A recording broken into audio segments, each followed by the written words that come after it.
And welcome in, Scouters Mountain students, families, community members. Welcome to the Scouters Mountain Morning Messages, the only morning messages this week. It's a short week this week. Welcome to Monday, March 15th, 2021. You're probably wondering, Mr. Long, what in the world did you do to your look? Well, I am dressed as a character today that will be appearing in a video coming out soon, explaining this hybrid model that's coming to our school very, very soon. You'll find out more about that. Keep tuned in to the website, the Facebook page. You'll see that video coming very, very soon. But what do we need to know today, Mr. Long, as we start out this week? Well, first of all, remember there are only 2 days of school this week. That's right, only 2 days of school, today and tomorrow. And then teachers will have the rest of the week to do some very important jobs. On Wednesday, they'll be working on your report cards that are due once again at the end of this week. And Thursday and Friday, most of our teachers will be here in the building getting their classrooms ready for that hybrid model that's starting up on March 29th, that first Monday after spring break.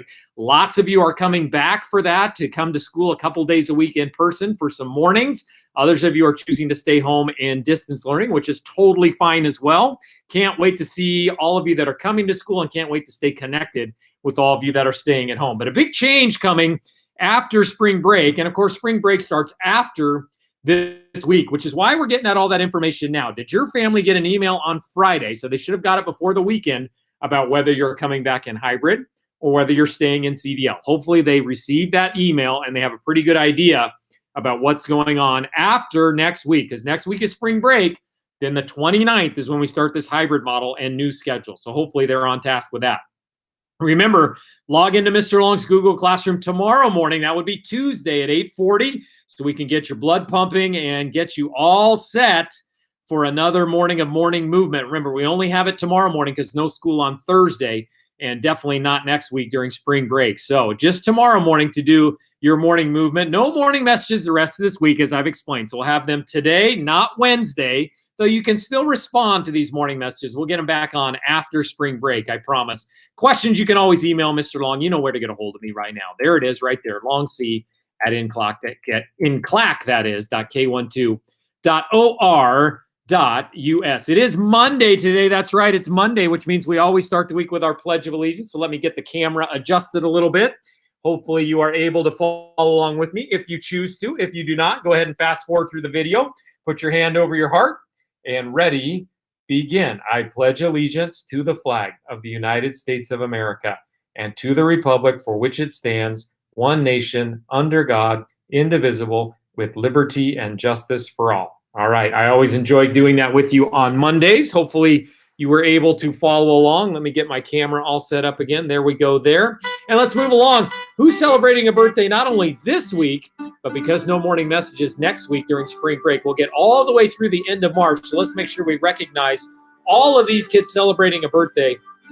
So we have Tate Yeager, who is celebrating a birthday on Wednesday, Hunter on Thursday, and then Rainey, we get into spring break time. Rainey Waters from kindergarten celebrating a birthday. So is Brady Yim from kindergarten. In fact, they're both in Miss Neal's classroom.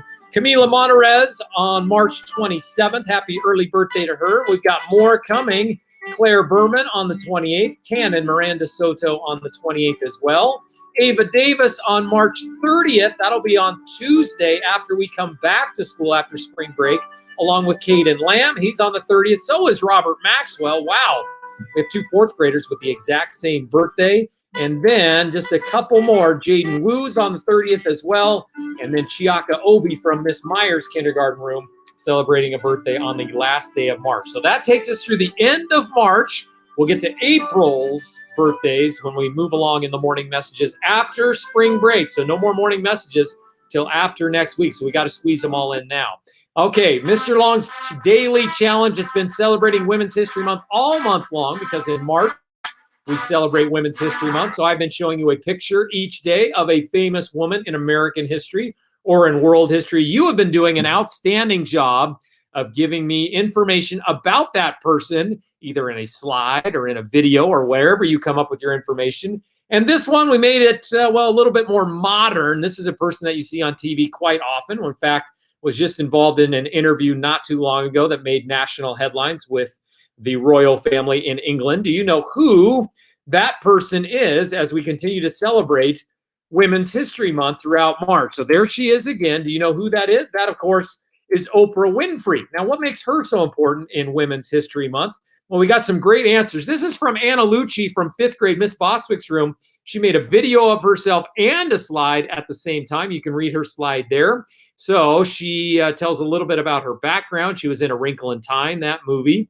She is one of the most successful people in the world, at least financially. She makes a bunch of money, like $1 million is what Anna says at the bottom of hers. Let's see what she says in the video right here. Let me make sure I turn up the volume so we can hear Anna. All right, Anna, take it away.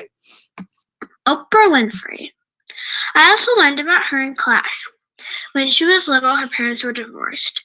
She grew up with her grandma and had no running water in the house. She also is in Wrinkle in Time. She had her own comedy show. She went through very tough times and was one of the most successful people in the world. She makes a bunch of money, like $1 billion. Like $1 billion. Great job, Anna. You have definitely learned a lot about Oprah Winfrey. I appreciate all of that.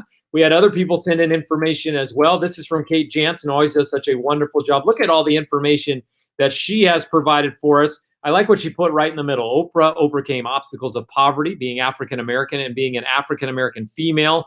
Her perseverance is an example to all young girls that anything is possible with hard work and determination. This is a person that didn't really have running water in her house growing up, grew up very poor and became one of the most successful entertainers in all of America and across the world. She's been inducted into the National Women's Hall of Fame. She has 18 Daytime Emmy Awards and has won all kinds of awards. Great job by Kate, who always cites her sources there along the bottom. Super job there. And then this one from Nikhil in 5th grade. Oprah Winfrey, best known for being a talk show host for the Oprah Winfrey Show.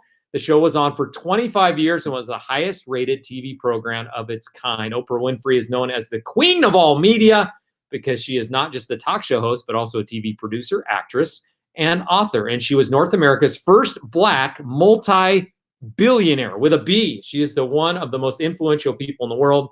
Also donated millions of dollars to various charities all over the world. Super job, Nikhil. And he has cited his source on the slide as well. Excellent work. I always love getting information from you and from all of your colleagues here at Scouters Mountain Elementary. Super job today getting all of that in. If you have information to send me, there's where you send it. longc@nclac.k12.or.us. Because we're going to be off for so long, we didn't give you a new person to study for Women's History Month, but we do have this contest going on. What in the world is that when you look at it close up? Could anybody figure out what that is? Now, that's a very close-up picture of something. Could you figure out what it was? Usually the wrong answers are the most fun. Here's what people came up with. So our first one, this is from Kate, who thinks, is that the tip of a pen? Oh, I never thought of it that way. It could very well be the tip of a pen. We'll have to check on that. Nikhil says, I think that close-up is a pen with a big question mark. Is it the tip of a pen? Let's take a look. What is that? So close up, you are correct. It was the tip of a red ballpoint pen. Super job by both of you who were able to solve that mystery. So we had Kate and Nikhil, both from 5th grade. I don't know how you did it, but you figured it out, that was indeed the tip of a red ballpoint pen. So what is the new picture going to be that we'll get after spring break? So you got lots of time to figure this one out. But what in the world is that close up? Can you tell what that is? That looks like some kind of amoeba or some kind of disease under a microscope. What is that spreading out under a microscope? What is that a picture of close up? If you have any guess, make sure you send it to me right there, longc@nclac.k12.or.us. Can't wait to see what you come up with, because sometimes the wrong answers are more fun. Can you tell what in the world is that thing? Is it the inside of SpongeBob? No, I don't think so. What is that? Make sure you send it to me right here. But before we move on, let's get to a couple of catch-up photos or videos. These are photos that people send in to me that maybe are past the deadline for sending them in, but we sure want to get them on. One of my favorite pictures of the year. Now, that's Dylan Caswell on the left with his OSU Beaver apron on. He was the winner of a bingo game that we had bingo night a couple of Fridays ago. He won a virtual cooking lesson with Mrs. Rhea. That's Mrs. Rhea in the middle on the computer screen. And he invited his friend Zach Maxwell over, who was on the right. And look at that. They made monster cookies with Mrs. Rhea leading them over the internet on the computer. And those look darn good. Great job by Dylan and Zach. And thanks to Mrs. Rhea for hosting that special prize. I know lots of you came to bingo night and won some prizes from our staff members. How fun. Thanks for participating, and a great picture. One of my favorite pictures of the year with Mrs. Rhea there on the monitor between them. Excellent job. What a fun one to get. All right, let's wrap up today's show as we always do with our joke of the day. And this one comes from Suri Huang from 5th grade. Always love hearing from her, and she made a video of her telling this joke. Let's listen into Suri and see what she comes up with. Hi, Mr. Long. I have a joke of the day. What did baby corn say to mama corn? What did baby corn say to mama corn? That's a good question. What did baby corn say to mama corn? Let's see. We've got corn, something about corn. It's yellow. Sometimes it's sweet. Did she say, "You're so sweet" to mama corn? All right, Suri, you tell us the answer. What did baby corn say to mama corn? Where's popcorn? Oh, where's popcorn? I think the video kind of skipped a little bit. Let's play it one more time. Let's see if it'll play. Come on. There we go. Where's popcorn? Where's popcorn? Oh, I get it, Suri. Mama corn, baby corn. There must be a popcorn. Very good. Where's popcorn? Love it, Suri. Thanks for sending that one in. If you have a joke of the day, make sure you email it or send a video, just like Suri did, of you telling it to Mr. Long. I always love receiving those. We'll get it on the next morning messages after spring break. A spring break coming up next, and only one more day of school this week. That's tomorrow, as we start working on that hybrid model and getting classrooms prepared. There's where you send me your jokes. Longc at nclac.k12.or.us. All right, let's wrap up today. Have a super day today. It is one of only 2 days this week. Report cards coming later this week. Teachers are back in the building, a lot of them getting ready for that hybrid model. Some of you will be coming back after spring break for a couple mornings a week. Some of you will be staying at home, which is just fine. I can't wait to stay connected with you as well. Make sure to watch for these morning messages as well. So no morning messages on Wednesday or Friday because there's no school. No morning messages the next week. That's spring break. I hope you have a wonderful spring break. Get a lot of sunshine, get some relaxation. I will see you right back here on the morning messages 2 weeks from now. That'll be March 29th will be our return of the morning messages. Until then, have a wonderful spring break, and we'll see you right back here on the morning messages in not 1, but 2 weeks.